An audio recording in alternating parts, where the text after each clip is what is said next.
Hey everybody, this is a quick video in case you have a Yamaha MusicCast VINYL 500 turntable and you need to do a hard reset to the factory default settings on it.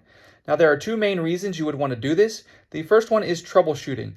If you're having any issues with this turntable not working or malfunctioning in any sort of way, a hard reset can fix many of these issues.